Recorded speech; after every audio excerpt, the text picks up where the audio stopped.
Good day, class.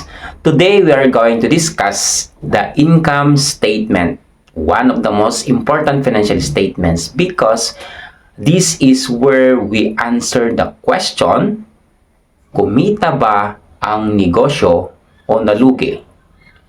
Among all financial statements, ito ang pinaka-exciting for most users, investors or owners, and even managers. Because dito nila nakikita kung effective ba ang paggamit ng resources ng entity. What is income statement? Let's start with the definition.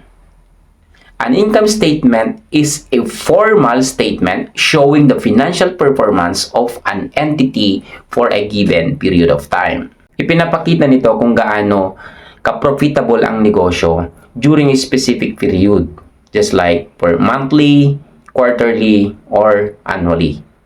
Financial performance is measured based on income earned through the effective and efficient use of resources. Meron tayong tinatawag na transaction approach. The income statement follows the transaction approach. Ibig sabihin nun, lahat ng income, lahat ng expenses, and lahat ng gains and losses ay kailangan makapture ng income statement. Para at least maipakita dito ang net result, which is the net income or net loss. So what is the purpose of the income statement? Why is it important? Under PAS 1, it emphasizes that information about financial performance is useful in predicting future performance and the ability to generate future cash flows. So in simple words, kung kumikita ka ngayon, may chance ka pa rin bang kumita bukas? This is why investors, banks, and analysts focus heavily on this statement. Meron din tayong tinatawag na mga sources of income. Let's talk about where income comes from. So, una, income coming from sales of merchandise. So, this applies to trading, merchandising companies.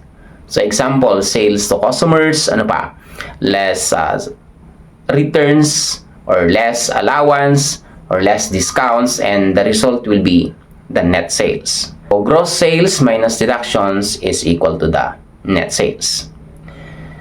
Another is rendering of services. This applies to service companies.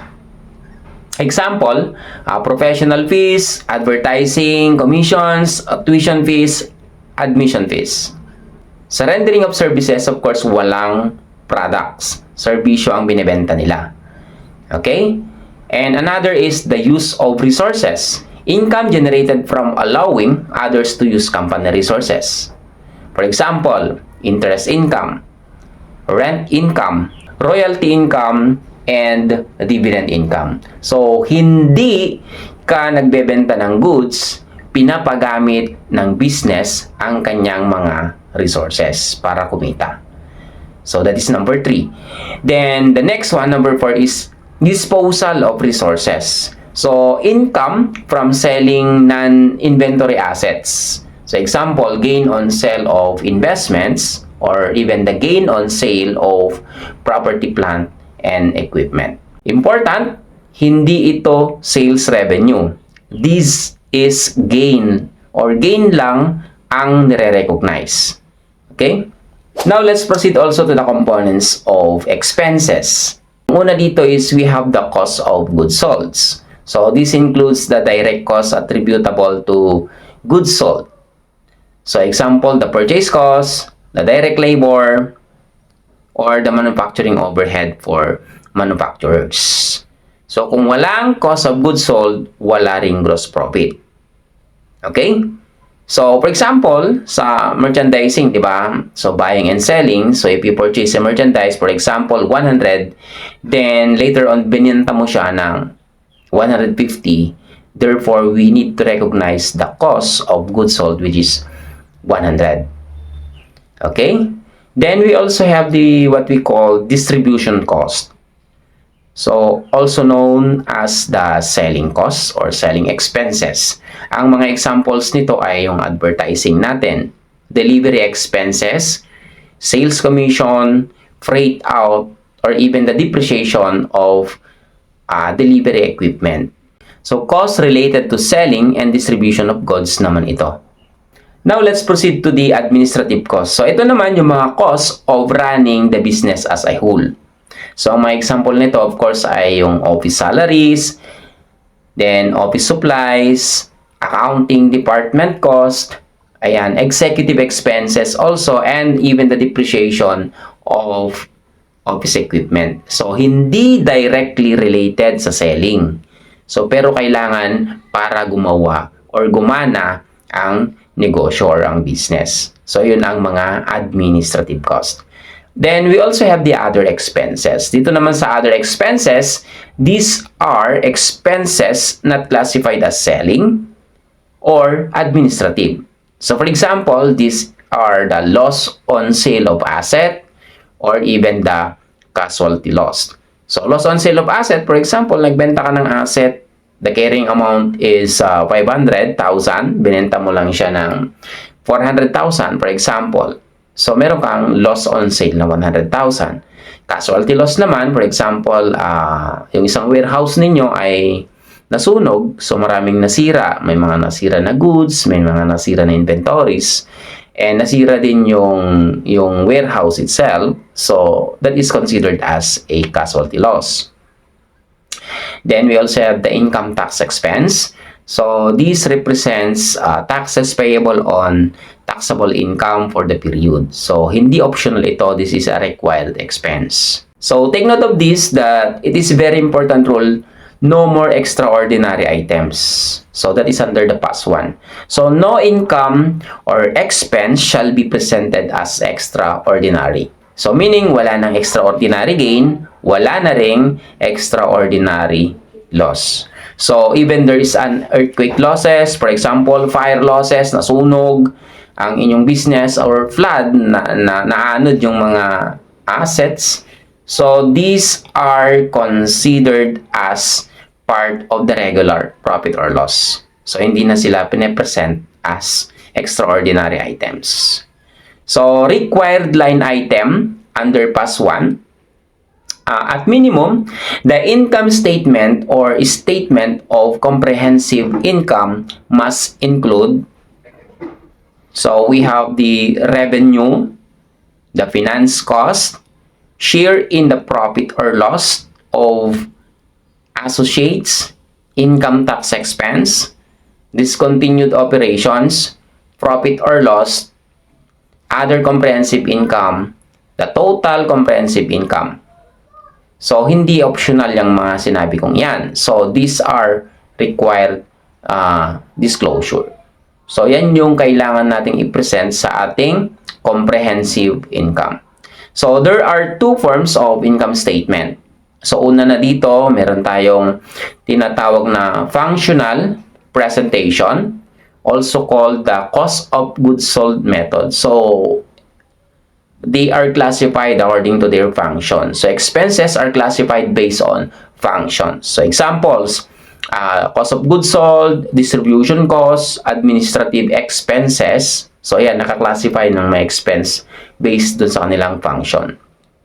The required disclosure is that additional information about nature of expenses like depreciation and employee benefits. So, kapag may mga expenses like depreciation and even the employee benefits, so kailangan natin ng additional disclosures. And the second one is, of course, the natural presentation. So, also called the nature of expense method. So, ito naman, they are presented according to their nature. So, expenses are grouped by nature, not by function. So, examples are the salaries expenses, depreciation expenses, advertising expenses, and transport cost. So, mas simple, pero less detailed in terms of function. So, now, let's proceed to the comprehensive income. Ang definition ng comprehensive income is that the change in equity during a period other than transaction with owners. So, meaning, hindi kasama ang capital contribution at dividends. So imagine, yung equity, nagbago siya, kaya lang hindi kasali, no, yung ating capital contribution like investment from the owners or even the payment of dividends. So yun ang ibig sabihin ng comprehensive income. And meron siyang dalawang component ang ating comprehensive income. The first one is the profit or loss. So under the profit or loss, pine-present natin yung income at saka expenses. And therefore, the presentation is income minus expenses is equal to your net income. Diba?